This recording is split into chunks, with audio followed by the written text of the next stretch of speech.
आप सब लोगों को राम राम। एम के कैंपस यूट्यूब चैनल में आप सब लोगों का स्वागत है। हम लोग 2 करंट अफेयर के चैप्टर पढ़ चुके हैं, Commonwealth games and Olympic games.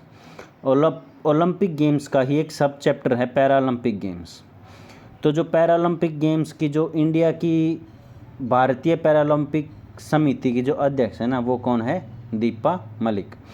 और दीपा मलिक क्या है, इसके साथ साथ एम्बेसडर है किसकी? हरियाणा चुनाव आयोग की, यानी कि हरियाणा इलेक्शन कमीशन की ब्रांड एम्बेसडर है क्या? दीपा मलिक। और जो है ना, क्यों ये, किस लिए ये इतने बड़े इस पे बिठाई गई है प्रेसिडेंट पे?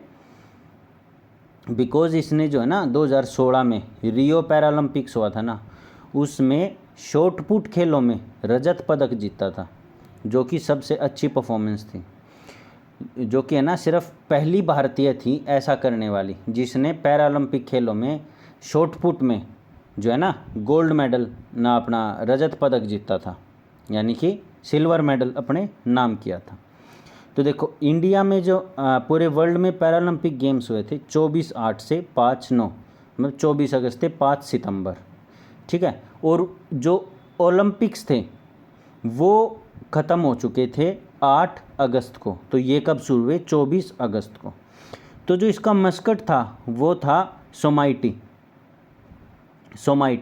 और उसका अपना ओलंपिक्स का मस्कट क्या था? याद करो एक बारी, मैंने मीराबाई चानू के नाम से नाम याद करवाया था, आई होप नाम याद आ गया होगा। तो वो था 32वां संस्करण, तो ये है 16वां संस्करण, ठीक है, यानी कि 16वां पैरालंपिक गेम्स हुआ था 2020 का। ओके, इसका जो थीम सॉन्ग था ना, वो था कर दे कमाल तू। किसने लिखा था? संजीव सिंह ने। और जो अपना फ्लैग बीरर था वो कौन था? वो था टेकचंद। टेकचंद है अपना बावल रेवाड़ी का। इन्होंने क्या किया था? गोला फेंक प्रतियोगिता में पार्टिसिपेट किया था, लेकिन ये कोई मेडल नहीं ले पाए थे, प्रदर्शन इनके अनुरूप नहीं हो पाया, इसीलिए ये कोई भी मेडल नहीं ले पाए। रेवाड़ी का है ये बंदा टेकचंद। क्लोजिंग सेरेमनी में अवनी लेखरा जो है ना, इन्होंने क्लोजिंग सेरेमनी में पार्टिसिपेट किया था, तिरंगा लहराया था।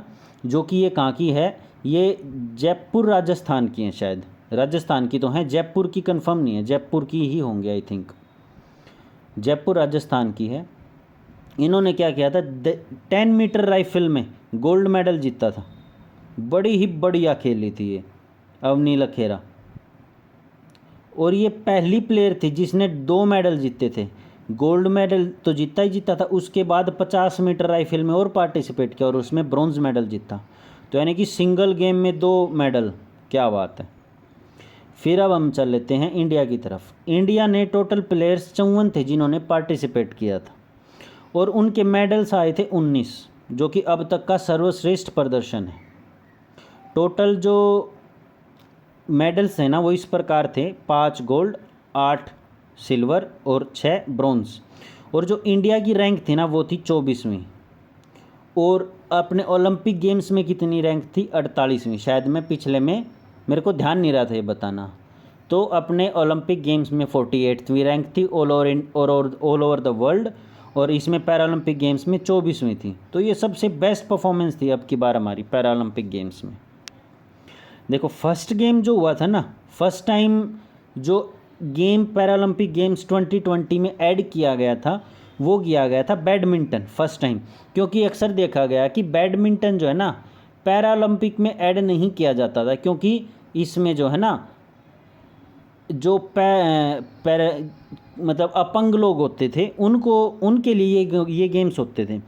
तो उनका कमेटी के द्वारा पहले देखा गया था कि कोई चलने में असमर्थ है, कोई किसी प्रकार का, कि अगर कहीं हम बैडमिंटन जोड़ दें तो प्लेयर ये ना मान ले कि भी हमारा है ना, ये लोग मजाक उड़ा रहे हैं पैरालंपिक्स कमेटी वाले।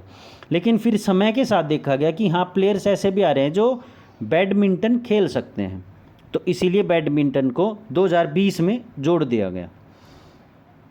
देखो, अब कुछ ये जान लेते हैं अच्छे अच्छे प्लेयर्स कौन कौन से थे। एक तो जो है ना, देखो सुमित अंतिल, ये हरियाणा के तो हैं ही हैं, ये हम बाद में डिस्कस करेंगे जब हरियाणा की टर्न आएंगी। तो सबसे पहले देख लेते हैं, नोएडा यूपी का है 18 साल का प्रवीण कुमार, इसने ऊंची कूद प्रतियोगिता में पार्टिसिपेट किया और सिल्वर मेडल जीता। ये सबसे यंगेस्ट प्लेयर था अपनी टीम का, इंडियन टीम का सबसे यंगेस्ट प्लेयर। एक उड़ीसा का बंदा है प्रमोद भागत, इसने गोल्ड मेडल जीता था किसमें, बैडमिंटन में। तो ये फर्स्ट प्लेयर बना जिसने गोल्ड मेडल जीता किसमें, बैडमिंटन में, यानी कि फर्स्ट गोल्ड इन बैडमिंटन आया। नोएडा यूपी का एक बंदा है IAS DM, Noida DM Subhash Yathiraj, बड़ा ही बढ़िया खेला। इसके पैर में कभी चोट लगी थी या बाय बर्थ कोई प्रॉब्लम थी, तो उसकी वजह से ये पैरालंपिक्स में इन्होंने पार्टिसिपेट किया और बड़ा ही ज़बरदस्त खेला। पहले डॉक्टर ने मना किया था कि आपको कुछ भी नहीं करना, लेकिन इन्होंने आत्मशक्ति से और सिल्वर मेडल जीता। सब ने कहा कि रहने दे बेटा कुछ हो जाएगा, लेकिन इसने अपनी शक्ति से, इनर शक्ति से और सिल्वर मेडल जीता। तो भी अगर वीडियो पसंद आई तो लाइक कर दिया करो और चैनल को सब्सक्राइब कर लो, ताकि फ्यूचर में आने वाले किसी भी तरह वीडियो से आप अछूते ना रहे और ज़्यादा से ज़्यादा करंट अफेयर में पार्टिसिपेट करें। हरियाणा में जो है ना 19 प्लेयरों ने पार्टिसिपेट किया था, जो कि हमारी पैरालंपिक की टीम गई थी ना इंडिया से उसमें। और उसमें किस प्रकार हमारे मेडल आए, 6 मेडल आए, 2 गोल्ड 2 सिल्वर 2 ब्रॉन्ज। बड़ा ही ज़बरदस्त हम लोगों ने पार्टिसिपेट किया मेडल टैली में। सबसे पहले देख लेते हैं गोल्ड, फिर सिल्वर, फिर ब्रॉन्ज।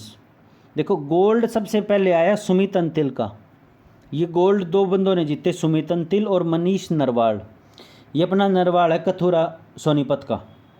देखो सुमित अंतिल है, ये 98 का बर्थ है इसका और खेवड़ा सोनीपत का रहने वाला है, ठीक है। और इसने जेवलिन थ्रो की थी और इसने अपने ही 3 बार रिकॉर्ड तोड़े।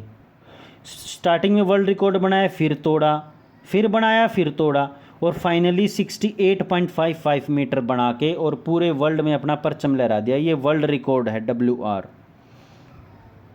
जेवलिन थ्रो में। ये मत समझना कि नहीं किसी ने 90 मीटर फेंक रखा है, किसी ने 91, नहीं।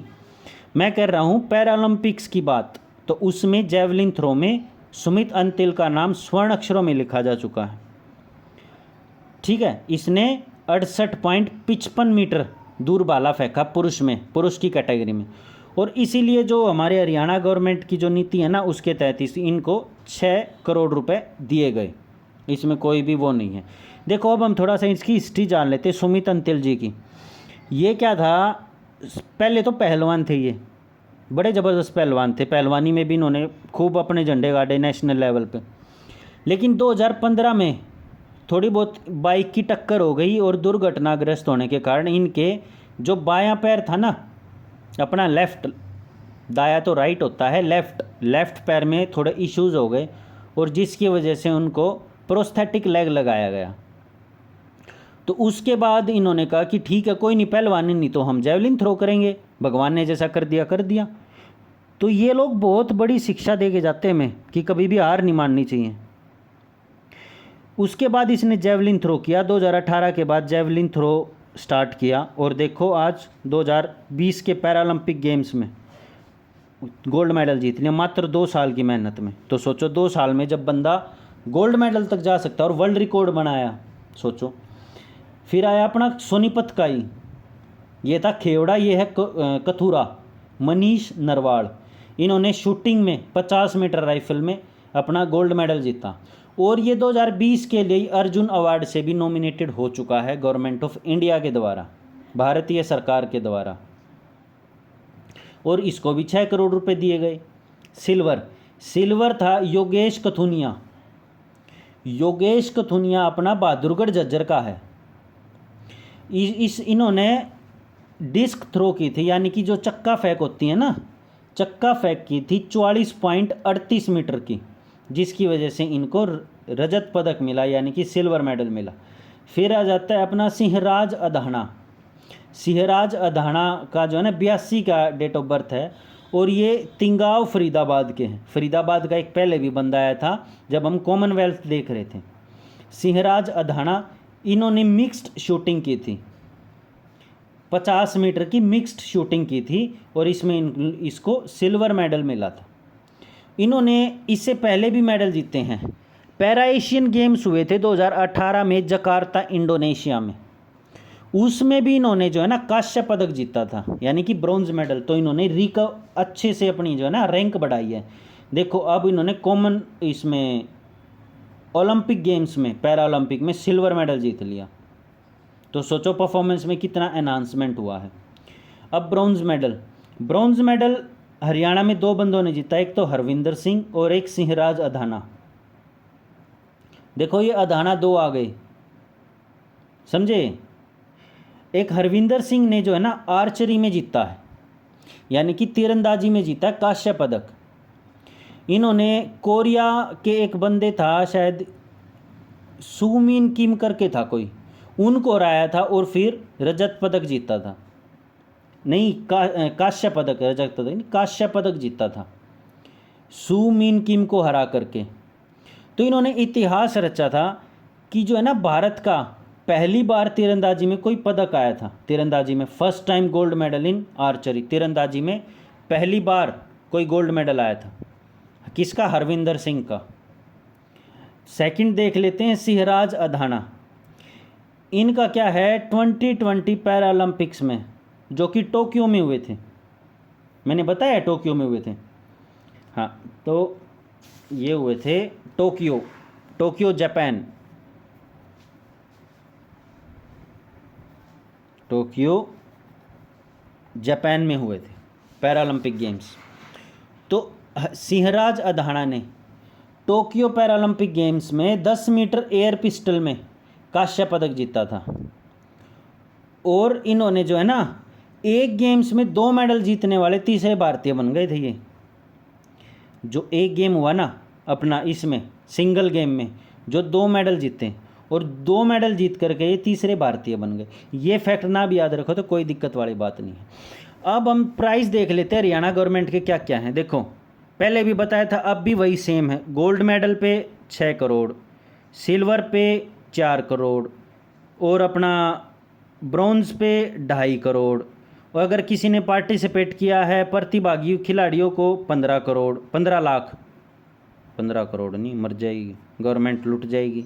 15 लाख। अगर किसी कोई चयनित हुआ है और प्रतिभागी नहीं बना तो उनको 5-5 लाख रुपए सहायता दी गई।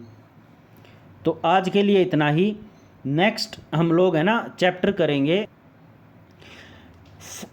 खेलो इंडिया यूथ गेम्स करेंगे, उसके बाद हम लोग देखेंगे स्वच्छता सर्वेक्षण 2022। तो इस प्रकार से हम अपना चलेंगे।